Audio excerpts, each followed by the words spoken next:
In this video, I'm going to talk about the 10 things I wish I knew before driving for Uber and Lyft in 2025. Number 1, it's completely flexible. Now I know most people know this about Uber and Lyft, that it's flexible, but I don't think people really understand how truly instantaneously flexible it is. It is completely flexible, meaning at no warning to Uber and Lyft, I can turn on the app, drive for as long or short as I want, and I can turn off the app at any point in time and stop driving. I have had some people say, hey Mark, I'm considering driving, but do I have to tell Uber and Lyft when I can drive? Do I have to tell them like, yeah, I know it's flexible, but do I still have to tell them in advance? Like, hey, this Thursday from 7 to 10 p.m., I'm gonna drive. No, that's what's amazing about Uber and Lyft is you can literally drive whenever you want, however you want. If let's say in one random month, I'm gonna do 100 rides randomly throughout the month and then not drive for 5 months.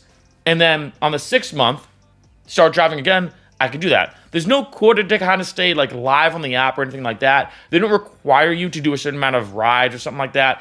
It is that simple and that easy. You turn it on whenever you want at no warning to Uber and Lyft, start driving, start making money, and you can turn it off and stop driving whenever you want. Number 2, instant cash outs.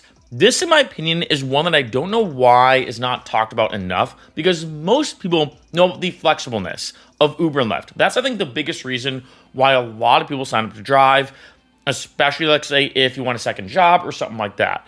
But a lot of people don't know about the instant cash outs. If you drive and you make money, like say make 20 or 30 bucks, I can hit a button and instantly that money is in my bank account.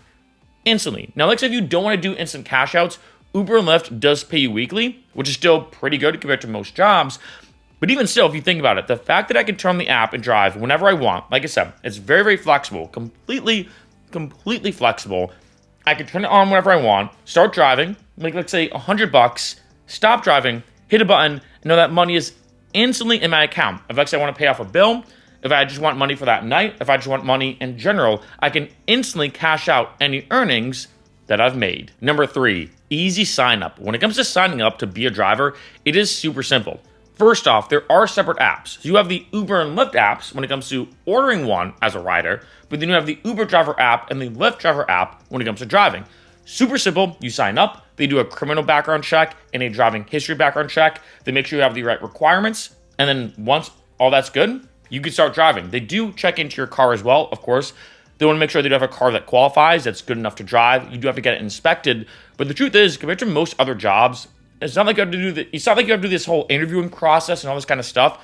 You can sign up and within a few days, start driving and start working. One big pro tip I have, make sure you sign up using someone's referral link or referral code. The reason why is they do have a big sign-on bonus depending on where you live. It does kind of change and it's a bit variable depending on the time of the year as well.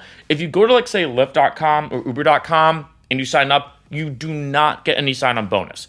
But if you use someone's link, you could Google one, you could search one. I have mine listed below in the description. You could ask one of your friends for theirs. Doesn't really matter. Just make sure you sign up with someone's link. Once you do, the sign-up process, super easy. Number 4, people are nice. This is a big one because I feel like a lot of people, when they're considering driving, are like, oh, I don't know what it's like to deal with people, especially like say on a Friday and Saturday night. I don't know if I want to deal with drunk people. I just don't know if that's the kind of people I want to be around. The truth is, most people are nice. Like, I've only ever had one bad passenger when it comes to driving. I know for a lot of drivers, yes, there are some bad passengers, do not get me wrong. But the truth is, most people are very easygoing. To be straightforward, most people get in your car, say like hi, like, kind of like the formalities. Like, hey, how's your day going so far? Good. How about yours? Good. Right to their phone. That's most people. That's most rides. Most people are just on their phone. That's kind of it. Some people are definitely more talkative than others. But the truth is, I feel like in general, people are way nicer than you think and pretty easygoing, right? Now, yes, of course, I do have to stress, you do have some bad apples out there. And that's why, like say on Friday and Saturday nights, when people are drunk, that's usually the worst type of people you're going to get. Although I will say for me, I actually prefer driving around people on Friday and Saturday nights. I prefer drunk people because they're more upbeat, more energetic. It's usually a lot more fun for me and also make more money when it comes to driving on Friday and Saturday nights.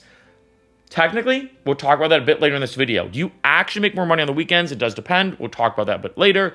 But in general, though, I prefer it. It does depend upon the person, though. But overall, I feel like honestly it's kind of fun. Like I think being around people, the social environment of ride sharing, if I'd call it like that, it's a lot more fun than you think. And most people, super nice, super easygoing. Number 5, you don't need much. And what I mean is, as long as you have your car and you're signed up, you're ready to go, you have all the requirements fit, that's kind of it. You don't really need gum, candy, sweets, snacks, all this kind of stuff, mints in your car. I know a lot of people want to know when it comes to driving, they're like, okay, do I need anything else? Like, I have myself and my driver's license. I have my car that qualifies. Do I need anything else? The truth is, not really, but there are a few things I do suggest. I'd say the big 3 when it comes to things that you don't 100% need, but you kind of do. 1, a dash cam. Just in case it films the outside of your car and also the inside of your car, just to make sure in case there's any dispute, like say if you're on the road more, you might be more likely to get into an accident, statistically speaking, unfortunately. In addition, any kind of dispute that might happen with a passenger inside of your car, you have the footage of. So 1, a dash cam. 2, phone charger, pretty straightforward. Make sure your phone's charged. You might even want to get a couple, like get one of those ones that you plug into your car. There's like 2 USB ports, so you can charge your phone, have an extra charging cord just in case someone needs to use it. And then thirdly, definitely a phone mount. I think in this day and age, though, most people have a phone mount anyway, even if you're not driving for Uber and Lyft, just because most people use like Google Maps or Apple Maps when it comes to their GPS. I love Google Maps, so you have to get a phone mount. And then lastly, which is more of like an intangible thing, but still very important, rideshare insurance. I do have to mention this, that in this day and age, in 2025, a lot of auto insurances don't cover you if something happens when it comes to driving for Uber and Lyft. They typically don't. I think back in the day, it was kind of vague. They weren't sure how to go about this whole ride-sharing thing. But that's why a lot of insurances either A, will ask you now, do you drive for any rideshare or taxi-like service, such as Uber and Lyft? Because they might charge you a little bit more just in case to make sure you're properly covered. Or B, they might tack on a separate policy. You might even have to go to a different insurance company to get rideshare insurance. Make sure you have it. Besides that, though, you really don't need a lot. Like I said, most people have a phone mount. Most people have a phone charger. So I feel like the only thing you have to really buy and go out of your way to get when it comes to driving for Uber and Lyft is really the dash cam and rideshare insurance.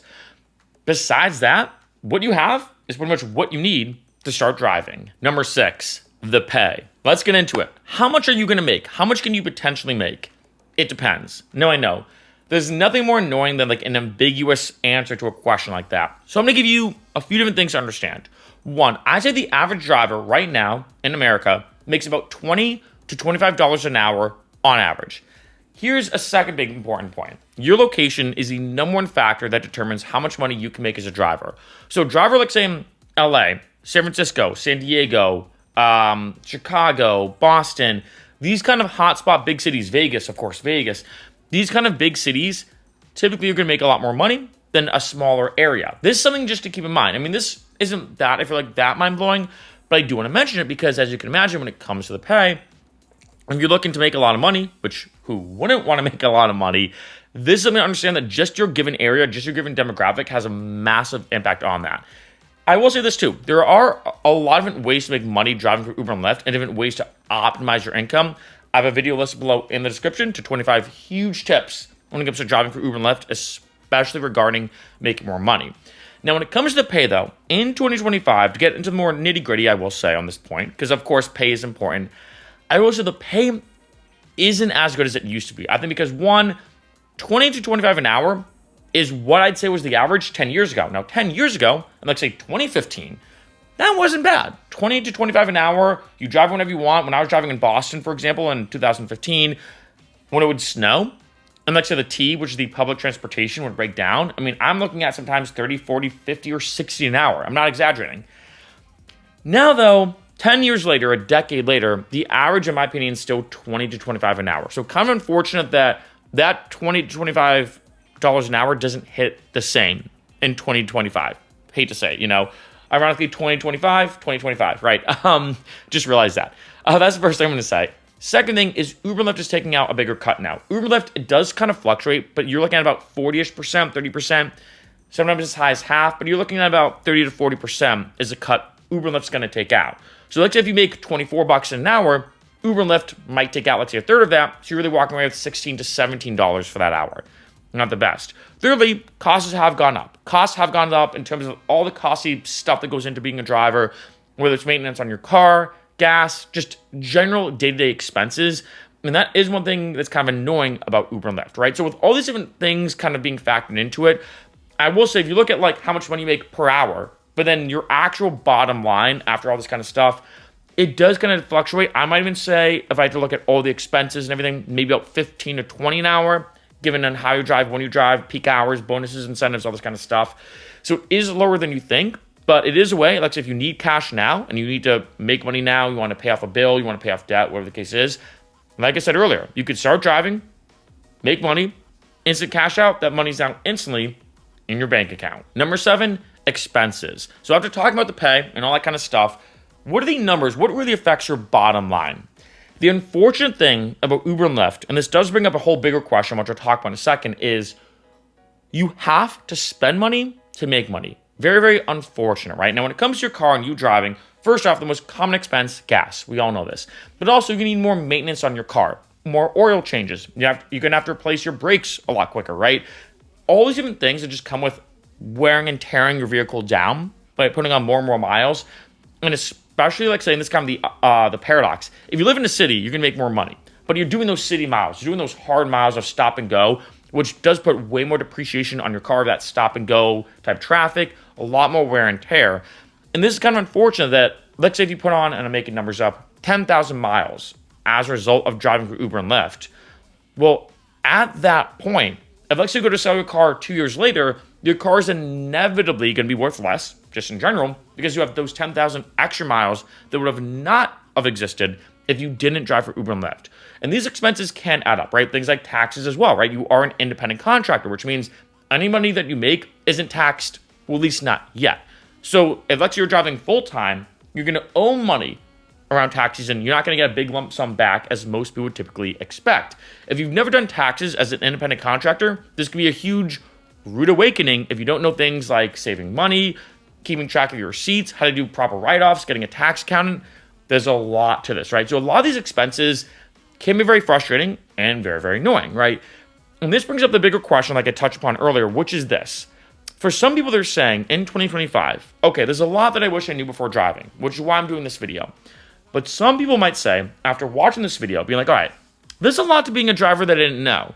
There's a lot of little things, whether it's rideshare insurance, having a dash cam, more expenses that I didn't expect. Oh, wait, the tax accounting is different because I'm not a W-2, et cetera, et cetera. Some people are saying, well, why Uber and Lyft then? Maybe I have another alternative. And some people are looking at other alternatives. For example, this is a good example I use on this channel a lot. In-N-Out workers. Fast food chain here on the West Coast, and they also exist in Colorado now and Texas and other parts of the country, but mostly on the West Coast. When it comes to In-N-Out, some of the just typical fast food workers are making $20, $22, $23 an hour. Taxes are a lot easier. You get benefits after 90 days. I believe even if you're part-time, you don't have to spend money to make money. I guess you have to commute to and from work, but that's part of any job, right? Unless you're working remotely. So some people are saying like, okay, why drive for Uber and Lyft? Why I have to spend all this money just to make all this money when I can make the same amount of money without all the expenses, and I just work for In-N-Out, and I get free food. You get free food working for In-N-Out. So again, pros and cons definitely here on both sides. I will say, being honest, when it comes to the expenses, but this is why people have talked about potential other alternatives. I do have a video listed below in the description. Very long video, but I did a lot of research into it about 15 gig economy type jobs similar to Uber and Lyft. I highly suggest watching that video because actually, like, hey, Mark, I like the flexible nature of Uber and Lyft, though. I like the flexibility. I like being able to drive whenever I want, work whenever I want, not have a boss. I suggest watching that video talking about 15 great alternatives to Uber and Lyft. But this is where I hate to say when it comes to the pros and cons of Uber and Lyft and driving and everything, that the expenses really weigh down on how much money you're making. Because at first, you might make $25 in an hour, and you're like, ooh, $25 in an hour, not bad when I can drive and work whenever I want. But then when you look at all these other things that come into play with the expenses, and then especially taxes and whatnot, you're walking away with not as much money as you think. Number 8, peak hours have changed. In 2025, this is a very interesting one. And there's two different things. One good, one bad.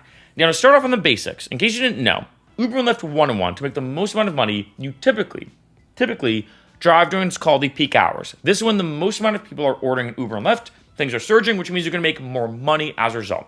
Morning commutes, 7 to 9 a.m., evening commutes, 5 to 7 p.m., Friday and Saturday nights, 9 p.m. to about 3 a.m.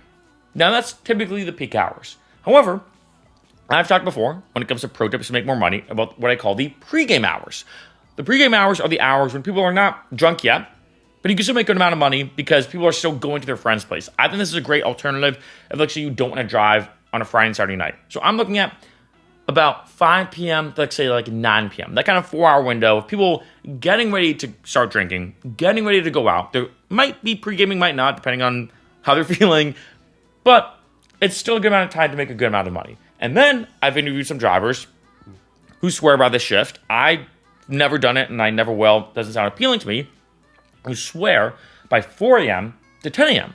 That kind of 6-hour window, because they're like, hey, I wake up at 3:30, start driving at 4. I do all these airport rides, which could pay a lot of money. It does depend upon your city. Like I know drivers in Denver, Colorado, who I've interviewed, hate doing the airport rides. Drivers here, like say in LA though, like doing them because you make a lot of money, and the LA airport's pretty well located in the LA area, right? So it does depend upon the city, but you do those airport rides. Let's say from 4 a.m. to about 7-ish a.m. Then around 7 to 9 or 7 to 10, now you're hitting all the morning commuting, right? So from 4 a.m. to 10 a.m., and I've had a lot of drivers tell me they love that shift. They get done at 10 a.m. They're like, hey, it's sun out, it's sunny, I can go to the beach, I can do whatever I want because my job, my working hours ends at 10 a.m. Yeah, I have to wake up at 3:30, but I'd much rather do that. I could see the advantages to that, right? So what you're noticing is at this time now, in this day and age, in 2025, I will say that almost any time you're going to drive, you can make money.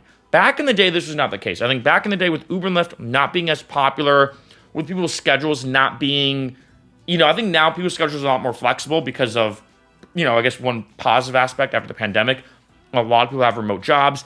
It's not like super structured 9 to 5 as much anymore. And as a result of that, and also as a result of Uber and Lyft being everywhere now, everyone taking Ubers and Lyfts, almost any time you want to drive, you can drive, whether it's 4 a.m. to 10 a.m., the morning commuting hours, the evening commuting hours, Friday and Saturday nights, the pregame hours, even Saturday and Sunday mornings can pay a lot because people, like say, are waking up at their friend's place, going home. I've made a lot of money sometimes even more, driving from 10 a.m. to, like, say, 5 p.m. on a Saturday than that Friday night because people are driving. So on one end, actually, people are ordering these rides. So on one end, in a positive aspect, the peak hours have kind of changed. Back in the day, if you drove during a non-peak hour, like say Tuesday at 1 p.m., nobody is ordering one. Now, it is nonstop. So now you can almost drive whenever you want because Uber and Lyft is so popular. And I will say this definitely depends upon the city, right? In LA, people's schedules, I've noticed, are not conventional, very unconventional schedules in LA. People might be going to auditions or whatever at 1 p.m. So I find LA is a good spot for that. But in most cities, now you can get rides whenever you want, where you don't have to only drive during the peak hours. Like I said, back in the day, if you drove during the non-peak hours, you would make nothing. Now, you can almost drive whenever you want, given the popularity of Uber and Lyft. On the other end, though, I know I'm spending a lot of time on this, but I want to mention it in 2025, which, again, a lot of this you probably don't know. There's never been more drivers on the road. This is actually a bit of a negative thing. And this one calls the peak hour paradox, right? And that is this. On a Friday night, typically, back in the day, up until about last year, I'd say, you can make the most amount of money. Not surprising, like I mentioned already. But it's now this odd peak hour paradox where every driver thinks that. If everybody's thinking the same thing, things get a bit tricky when it comes to you getting a ride. And I've had some drivers tell me, like, yeah, here in LA, for example, they're like, I actually make not that much money on a Friday night because there's so many drivers trying to all make the same amount of money. There's so many drivers all driving on a Friday night to make the most amount of money. I actually find I make more money on a Wednesday night because there's less drivers, there's more rides to go around, I make more money. Now, this is something you can't test out. A big piece of advice I have when it comes to driving for Uber and Lyft, in general, test out the waters. Start driving part-time, try driving maybe on a Friday night than a Saturday night, see if it's any different. Try different times. In addition, try both Uber and Lyft. I do suggest signing up with both apps. Maybe in your area, Uber's more popular on the weekends, but Lyft is more popular during the week.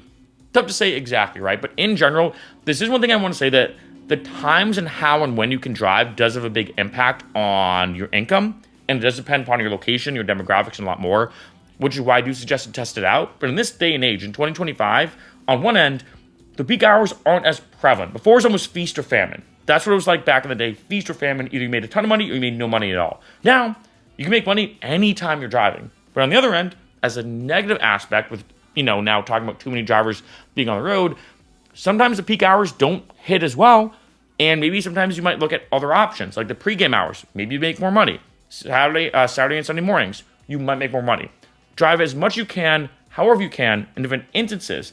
Figure out where you're getting paid the most, and then go from there. Number 9, deactivation. This is one that a lot of people don't know about, who don't drive for Uber and Lyft. And if you're considering driving for Uber and Lyft, this is one you should definitely know about. First off, make sure you have a dash cam. You'll see why in a second. Secondly, sign up with both apps, like I've said. That's one of the biggest pro tips I've suggested when it comes to making the most amount of money for a bunch of reasons. Again, I have my videos listed below in the description, all about how to make more money with all the pro tips. And that's my biggest one. Here's the reason why I suggest those two things. Dashcam, sign up with both apps. In case you didn't know, when it comes to Uber and Lyft, if let's say there's a bad driver, and this makes perfect sense at first, if there's a bad driver, they deactivate their account, meaning they cannot drive. So let's say, and this has happened, it's rare, but it does happen.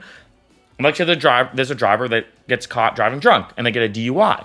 Well, of course, Uber and Lyft says, hey, you were caught driving drunk, your account's deactivated, potentially even banned. We're going to look into it. We have to investigate you first. We don't want to say yes or no in terms of permanently banning your account, but we have to investigate, right? Of course, innocent until proven guilty. Here's the issue. In terms of that investigation process, you can't drive. And on one end, it makes sense. On one end, in a perfect world, of course, if someone got, deactivated because they were driving drunk, they, of course, should not be able to drive. And then at some point, they might get permanently, rejected from the app, permanently banned. Here's the thing, though. With Uber and Lyft, and this is very unfortunate, especially in 2025, it's gotten a little better, but it's still very bad. If there's a dispute with a passenger, for example, let's say you get a passenger, and like I said, most people are nice. Most people are nice. But let's say you get into a dispute, and the passenger leaves the car, they're frustrated with you for whatever reason. Let's say the passenger is drunk, and they just want to get revenge. They're feeling very spiteful. And they contact Uber and say, hey, my driver is drunk. My driver is drunk. Well, Uber doesn't know if that passenger is lying or not. So they'll deactivate your account. And then you're like, wait a minute, whoa, I wasn't drunk. They were being a nuisance. They were being obnoxious. Like, we got into a mini argument. This is why having a dash cam footage is important. You could prove to Uber, hey, look at this footage. Like, it was them. And secondly, if like you do get deactivated by Uber, you could still drive for Lyft. You could still drive for Lyft in the meantime. Because Uber might get back to you in 4 hours, say, hey, you know what? We checked out your dash cam footage. We interviewed the passenger. They said they made it up. We're sorry that you couldn't drive for 4 hours. Now your account's back online. This does happen, not an insane amount, but enough where it's now a huge issue. It's enough happening now where Uber and Lyft will almost always favor the passenger more than the driver. And I will say I kind of get it from a logical perspective that if, let's say, you have a bad driver, they could do a bunch of bad rides in a row. Most drivers, not surprising, will do multiple rides in a day. Most passengers will do usually one ride in a day, maybe two if they're doing round trip, right? Most passengers don't take Ubers and Lyfts in a single day a lot, but a driver can do a lot. So Uber and Lyft says, from a logical perspective, if we have a potential bad driver, we got to nip that in the bud right away. Stop them from driving right away and investigate this. But the problem is, in a lot of cases, it's actually not your fault. There are some bad drivers, don't get me wrong, but if Uber and Lyft wants to look into it, they will immediately deactivate your account, which means you can't work. And if you're looking to make money, make ends meet, put food on the table, pay bills, all this kind of stuff. If you're looking to do that kind of stuff, of course, and why wouldn't you? You're driving for Uber and Lyft to make money. Deactivation can be a huge, huge issue, which is why I suggest 1, make sure you have a dash cam. 2, sign up with both apps so that if you, let's say you happen to get deactivated and wrongfully deactivated with one, you have the other one. And then 3, this is one last pro tip I will give you for all my beginning drivers if you're considering driving. If you do ever dispute with a passenger, which is uncommon, I will say, but let's say it does happen, always be the first to contact Uber and Lyft. I find that always as well, maybe more of a psychology thing. If you contact Uber and Lyft, say, hey, just want to let you know, I had this passenger, they were being obnoxious, they were being drunk, they were doing X, Y, and Z. I just want to report them right away. As opposed to, let's say, the passenger reporting you first, then Uber and Lyft contacts you, you're now back against the wall, be like, whoa, that's not what happened. They're wrong, they're lying. And then it's like, well, he said this, but she said this situation, not the position you want to be in. Deactivation can be a huge issue, and I will say it's getting a little better. I think Uber has been taking good steps to make this not as much of an issue as it used to be. but it's still something you need to be aware of. Number 10, the future. What I'm talking about here is self-driving cars, specifically Waymo. Now, Uber and Lyft has been investigating and using self-driving technology, looking at self-driving apps, self-driving cars, and a lot more. Waymo itself, which is owned by Google, is a self-driving car and also an app. It exists right now at the exact time that I'm filming this video, in 2025, in Phoenix, San Francisco, and Los Angeles, the Waymo app and the Waymo cars. And now they just got announced in Austin, but it's not an app. You can actually order an Uber, and if you order an Uber, you might get a Waymo. I want to talk about this because I think this is the first time self-driving cars can be a bit of a threat. Now, I'm going to be honest. I think we're years away from self-driving cars being everywhere. I will say that, especially when it comes to self-driving rideshares and taxis. Of course, Tesla has a lot of self-driving features. That's been existing for a while. What I'm talking about is specifically people being able to order a ride with a self-driving car over human. This has been a bit of a concern and very understandable when it comes to a lot of human drivers being like, shoot, could these self-driving vehicles, like the Jaguar I-Pace, for example, designed by Waymo and how they build into it, could it be a threat to me?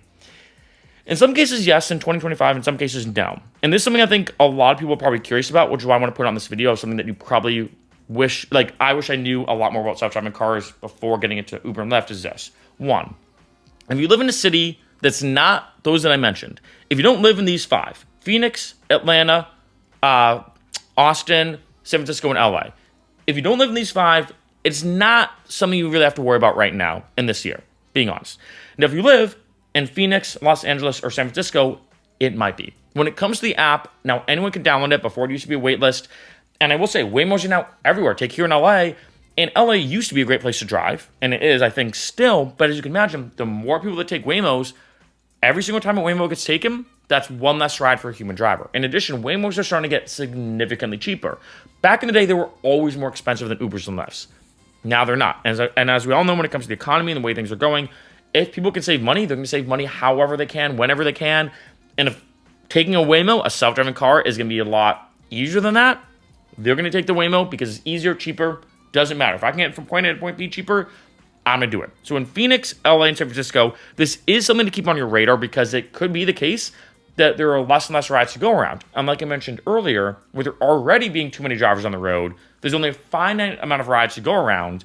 And now self-driving cars and Waymos taking and eating some of those rides, things are not looking the best. Now, the 2 other cities I'm going to talk about are Austin and Atlanta. Now, right now in Austin, there's not a Waymo app. People order an Uber like they're ordering Uber normally. But if a Waymo happens to be in the area, someone might get a Waymo as opposed to an Uber driver or a human driver. The app does ask them. The app does say, hey, there's actually a Waymo near you. It's a self-driving car. Would you want to take this, or do you want to wait for a human driver? So the good thing with Austin is you don't have to, you can't really go out of your way just to get that Waymo. At least not yet. Tough to say. Uber's partnering with Waymo when it comes to that. So it's kind of interesting how Waymo is both the car, but also the app. Here in LA, it's a separate thing from Uber. A completely separate thing from Uber. In Austin, Waymo technology, Uber app and interface, and customer base, right? If that makes sense. So in Austin, it might be a little bit of a concern, but not as much. Now in Atlanta, same things going to be happening in Atlanta that happened in Austin. Not until later this year, though, at the time of this video. So if, let's say you're in Atlanta and you're driving, this isn't much of a concern. But later this year, once the Uber Waymo integration does get announced in Atlanta, that might be a little bit of a concern. I don't think it's as much of a concern in Austin and Atlanta than it is compared to San Francisco, LA, and Phoenix, where it's a whole other app and people are targeting Waymo specifically over Uber. But it's something to be aware of nonetheless. And now, a bonus thing I wish I knew before driving for Uber and Lyft in 2025 is bonuses. Bonus point, talking about bonuses. Bonusception right here, and that is this. The number one way to really maximize your income and your earnings, besides testing the analytics, like I mentioned earlier, is the pregame hours going to pay more money? Is it 4 a.m. to 10 a.m. is going to pay more money, et cetera, is check the bonuses. Both Uber and Lyft has tons all the time of bonuses, incentives, rewards, all this kind of stuff. And this is what I've noticed is the biggest thing that separates the drivers who make okay money where the drivers who make a lot of money. I've interviewed well over 1,000 drivers, thousands of drivers, when it comes to the comments on this channel, in person, offline, online, everywhere. And one common thread I've noticed in the same area, so I'm talking about LA or Denver or Chicago or Boston is the drivers that love driving for Uber and Lyft find ways to maximize their bonuses. They find ways to optimize them. They have these hacks, these tricks, these tips, all this kind of stuff. Focusing on the bonuses is one of the best ways to make the most amount of money. And this is why I also suggest make sure you sign up with both Uber and Lyft, because one weekend, Uber might have a bonus. Another weekend, Lyft might have a bonus. And in addition, in case you didn't know, when it comes to the Uber driver app and the Lyft driver app, there are crazy, and I stress the word crazy, amount of features that you probably didn't know. Each app has its own kind of unique hacks and tricks and tools in order to optimize your income, not just with the bonuses, but tons of other ways to make money. Which is why in the description below, I have an entire 2-video set. One video about Uber, one video about Lyft, where I talk about 10 hacks in the Uber driver app and 10 hacks in the Lyft driver app that you probably didn't know about.